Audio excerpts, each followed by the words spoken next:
Welcome to episode 13 of the Busy Pastor Podcast. My name is Greg Gibson. I'm here with my co-host, Trent Stewart, the lead pastor at Foothills Church. And today we are talking about being busy, leading ourselves physically.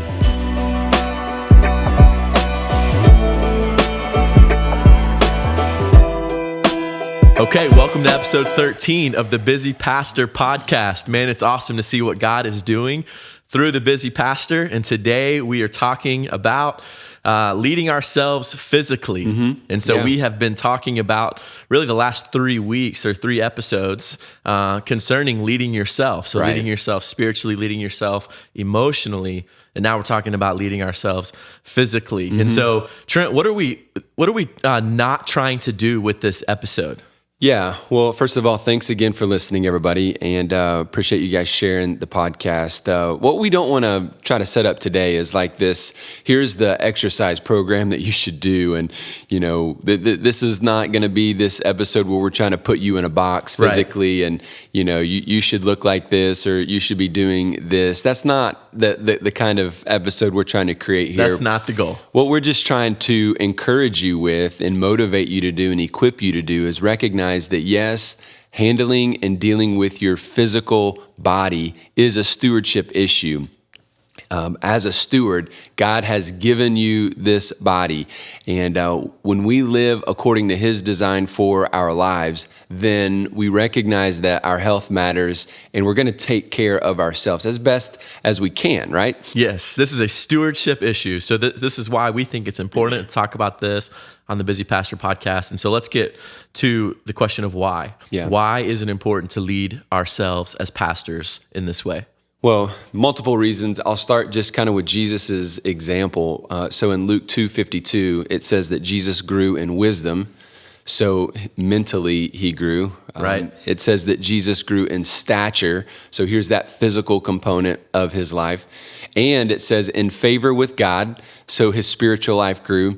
And then it says he grew in favor with God and men. So relationally, he's growing here. Yes. And so we're seeing that it's important as a leader to lead ourselves well, you know, mentally, physically, spiritually, and relationally here. And so I think as the model given here, we want to pursue our life and our spiritual life as Christ would call us to. And so we've got to talk about it. In the church, sometimes we just don't like to talk about it, and we want to leave that to, you know, the world to kind of deal with and then just kind of give ourselves a pass as a leader. But listen, the most important leader that you can lead is yourself. And don't write yourself off as just a person who is, you know, undisciplined, and that's going to be your excuse, or this is something you've always struggled with, and so it's just going to continue to be an excuse. Self-control is a fruit of the Spirit. So listen, you can do this. You can do it.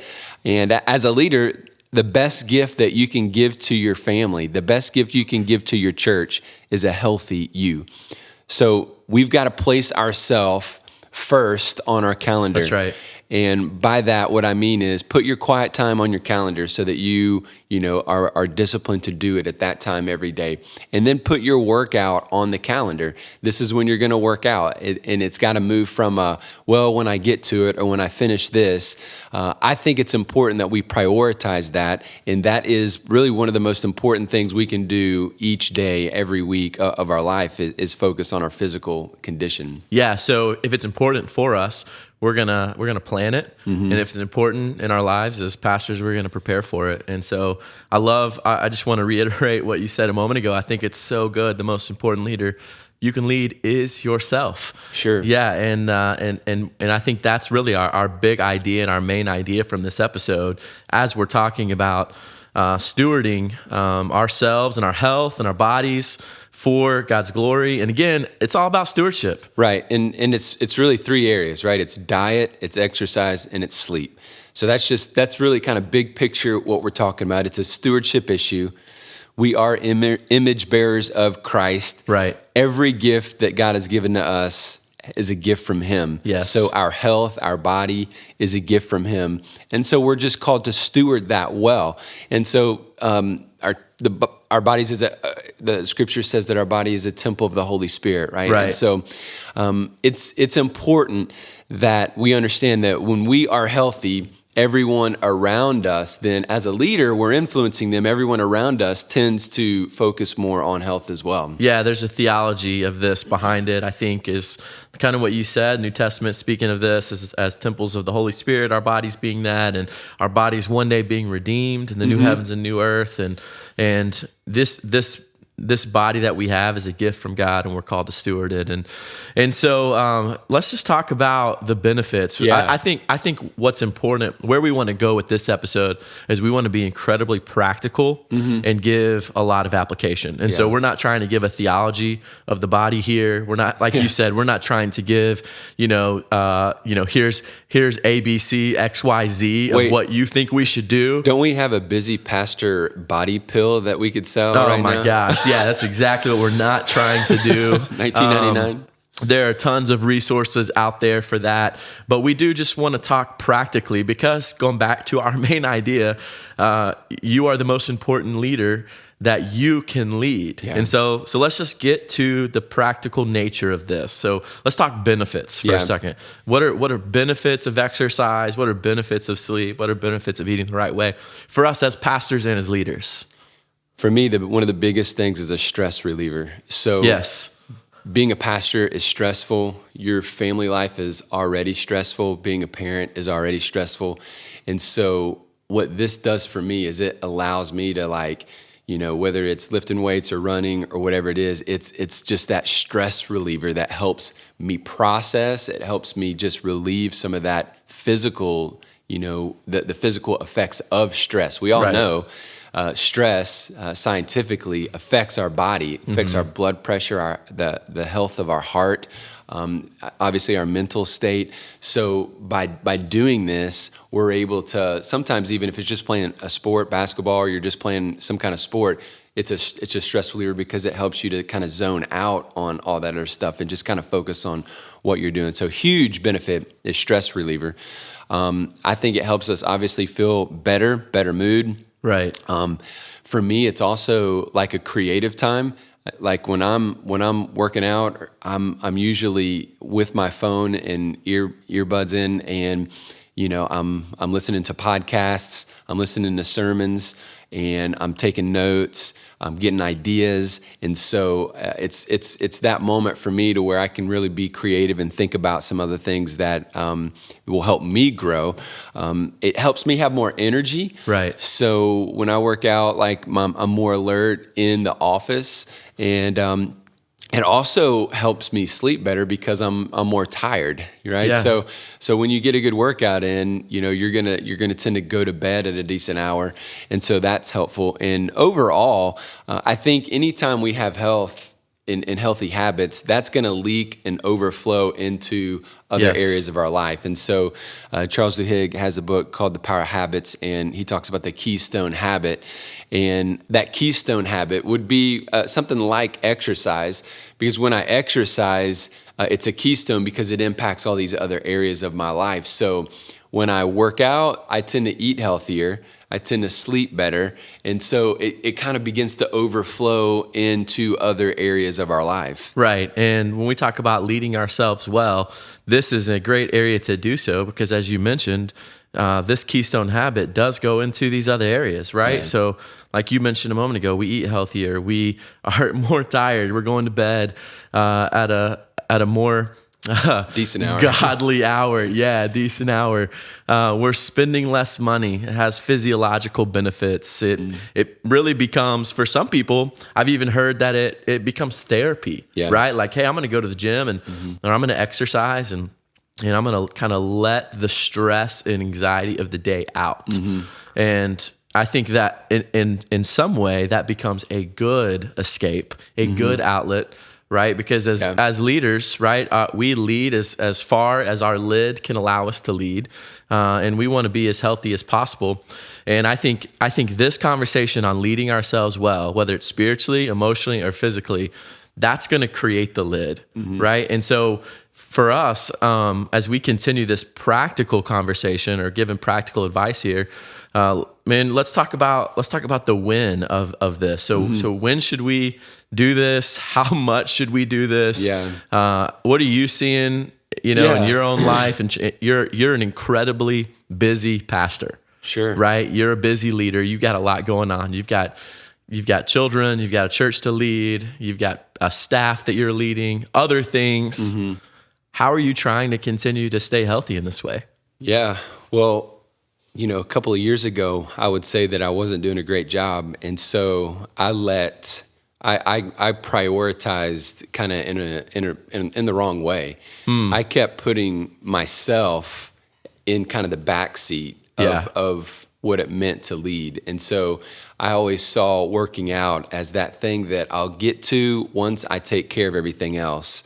So once I take care of my family, once I take care of everything at work, once I finish my sermon, once I finish all these ministry opportunities, then I'll have time to go work out. Well, we all know that never happens because you never get finished with it in order to do that. And then all of a sudden, I start feeling the physical effects. And so stress builds up. And through certain seasons of my life, when you're stressed out, you feel the physical stress, that pressure, on your chest. Mm-hmm. That is a sign. When you can't sleep well, that is a sign. That's right. When your mind is racing consistently. I never went to the doctor. I never went to the doctor. And so I finally, said, well, I need to find a doctor and I need to go get a checkup, essentially a physical. Right. And so, come back, test run, and you kind of see some numbers there. And then you're like, oh, wait a minute, I'm not 25 anymore. I need to really start to focus on what I'm eating and what I'm doing. And so that was really a motivation for me. And realizing that, this isn't a when I get to it, this is a have to kind of thing. In our culture, we're driving everywhere. In our culture, we're sitting at our desk. So there's really no opportunity for physical exercise unless you're intentional. Yeah. And I don't think you necessarily have to go to a gym. I think for most of us, that's going to be the avenue. You can do body weight exercises in your living room. You can, there's so many options on YouTube and on TV right now that you could watch, various exercises or, get your Peloton or whatever exercise you want to do, but it's got to be something. You got to find what you're passionate about, and it's got to be something. And so the biggest problem is getting to the gym, making the time, and saying, this is what I'm going to do. And once you say, this is the time, this is when I'm going, and you get into the gym, I don't care if you're there for 10 minutes. That's a moment to celebrate. And so put it on the schedule, get there. Define what your goals are going to be. What are your goals? How long do you want to go? And listen, it doesn't have to be it shouldn't be a 2-hour thing. It should be 30 minutes to 60 minutes. That's essentially what I think guys should focus on. Try to get something, if you're just now starting, try to get 30 minutes of cardio on a bike. Try to get 30 minutes, just doing a few of the machines. Do this, a few times a week. Yeah. And if you're doing, the goal of 30 minutes a day or 1 hour a day or 1 hour 3 times a week, you have a goal and you've got to reward yourself when you hit that goal. So what I do, I work out, try to work out for 60 minutes. And then every time I do that, I get that protein smoothie. That's your reward. My reward. Yeah. Yeah. And I have to reward myself because it is worthy of reward. That is a good smoothie. Yeah, it's a good smoothie. It's amazing. It's amazing that we live in this time in history where we really even have to have this conversation. Yeah. You know what I mean? Like you mentioned a moment ago, we're driving everywhere. We are, we're sitting at a desk. We're behind our computers. And really, this is the first time in history, in modern history, where society's not agrarian, where we're not out working on farms, or we're not out, as hunters or gatherers or defending what we have. And so the actual physical activity is wrapped up in our daily life. Yeah. But we're not in that day and age. And so we can put it off. Oh, yeah. Right. And then we can get unhealthy, and we can do all the things that we do and create unhealthy habits. Yeah. Which I think right now is why it's important to have this conversation. Because as we develop these healthy habits over time, we're going to see these results that we want. Well, and that's and to stay healthy today, that's what we have to do. That was, that's the whole point of this. And let's get back to the goal, okay? Because what you just said is great. The goal back in high school, it might have been like to have this, fantastic body, right?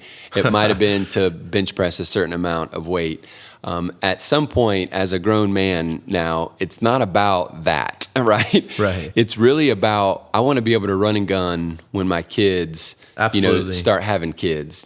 So when I'm a grandfather, I still want to be able to get out and take walks and go on hikes and ride bikes and be active and go on vacation with them. Absolutely, man. And so in order to get to that point, then I've got to make sure that today, I'm doing things that are necessary to get there. Yeah, and I don't know about you, but I hate anxiety. Yeah. I hate being frustrated. I hate stress. Yeah. I don't want chest pains or a sore back or, know. Speaking of, see, that's another stress sign, the sore back. Right. So like, at least it is in for my body, like when I'm stressed, then I start to get that back pain. And so that's just one of those things, like I'm at the chiropractor, I'm doing this, and it's just like, okay, it's a reminder. I've slacked off on, caring for my body here, and I've allowed too much stress to come in. And so that's a reminder to me. So none of those indicators of stress are anything that any of us really want to experience. And so I think, before it gets to that point, let's do what we know we should do. Yeah, I think so. I remember back in the day when I didn't have to prioritize this stuff. It still had effects on my leadership. Yeah. It still had effects on my body. It still had effects on my team and ministry. And, going back to the sleep thing, I remember there were times back in my 20s, I had terrible sleep rhythms. Mm-hmm. And I would get 4 or 5 hours of sleep because a night because I thought that I could. Yeah. The next day, I'm coming into work late or stumbling in, dragging. And I'm not mentally alert. I'm not engaged in the activities I should be doing. Mm-hmm. I'm not as active in, preparing for the things that I should be preparing for that are coming, whether it's ministry through the week or what's coming on Sunday. Mm-hmm. And it's affecting other areas of my life as well. So then I'm getting home. Yeah. And then I should be engaged with little kids, but now I'm tired. You're exhausted. And I'm exhausted. And now you're short, maybe. I'm short. There's temper, or now there's temptation to escape. Yeah. All because the night before I didn't lead myself well. Yeah. I didn't go to bed. Yeah. And it becomes a cycle. Yeah. And I think that's why it is so important as we think about developing these habits over time. Mm-hmm. Going back to our big idea, the most important person you can lead is yourself. Like, it's going to impact the rest of your family, your life, your church, your team, if you're not healthy. And sometimes we forget that. Sometimes we think we are being selfish if we go to the gym. I should be helping somebody else, or I should be working at the office. I should be thinking about ministry, so I don't have time to go work out. But if I'm not healthy physically, then I can't help anybody. Right. I can't help my family. I can't be there for my kids. I can't be there for my church. And so, again, this isn't about making people feel guilty. This is hopefully motivating. Like, you can do this. And it doesn't have to be like this grand every day, lose, X amount of pounds and focus on that. It's just like, no, just get moving. Right. Get your body active and start working towards this.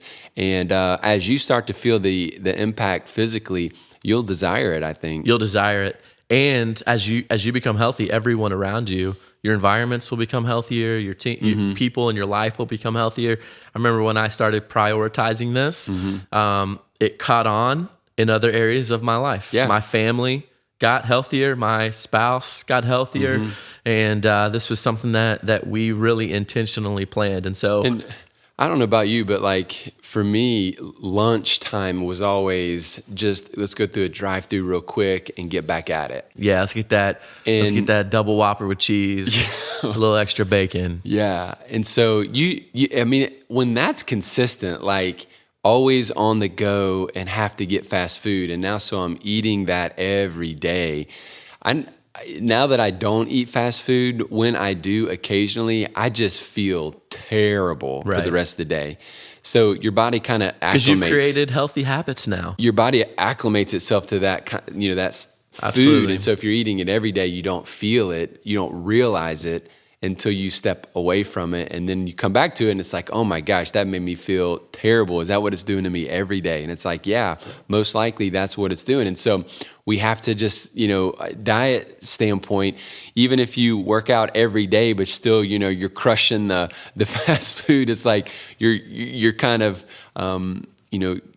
hurting yourself in the progress that you could be making. So it's a both and I think we can do it. I think we can definitely take baby steps towards that. Right. And so just to recap, 2 great books on habit formation, The Power of Habits and Atomic Habits. And so go to busypastor.org. We'll put those links to those books in the show notes.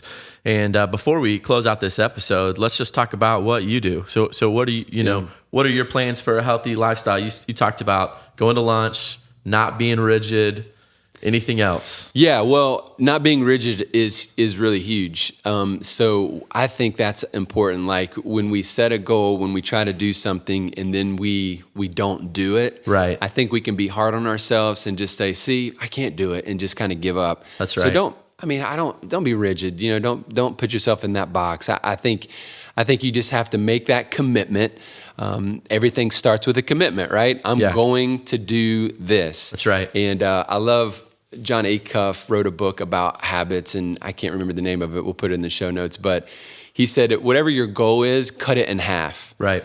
And I think the mentality he was talking about there was like, okay, we get too lofty of a goal, and then we're never able to actually get to it or to accomplish it. And so, cut it in half. That way you can reach it, and then you can celebrate that. That's right. Too often it's such I'm going to work out 5 times a week and get a gym membership. And then the first day you go in, you do every single machine. And the next day you can't even move. You're sore for 4 days. So you don't work out for 2 more weeks. Yeah. You're like, why did I do this? I hate this. Why did I do this? Or you go play basketball for the first time in 2 years and then you can't move the next day. That's not wise. Like baby step it in and reward yourself and don't be so rigid. So make the commitment, set the goals, invest in your growth. That's right. So that growth, maybe you need to hire a personal trainer depending on your physical condition. A trainer is going to hold you accountable and put you on a plan. I use an app. There are lots of good apps out there that kind of show you what to work on. That way I'm not doing the same routine every time I go. I'm kind of doing different body parts. Right. Get accountability. So once you make it public, you've got somebody who's holding you accountable and asking you the question, or maybe working out with you. I think that's always helpful.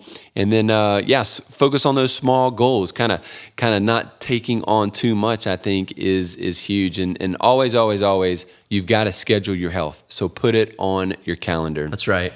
Yeah, we want to always have a why behind what we are doing. And so we are busy being healthy because fill in the blank, right? We want to lead ourselves first so that everyone around us is healthy. Our churches are healthy. Our staff and our team and our family is healthy. For me, it's a long ministry. It's leaving a legacy. Ministry is a marathon. Right. And there are going to be health issues. Our bodies are breaking down. We live in a fallen world. We're getting older. We're going to have to face health issues. Some of them we can control. Some of them we cannot.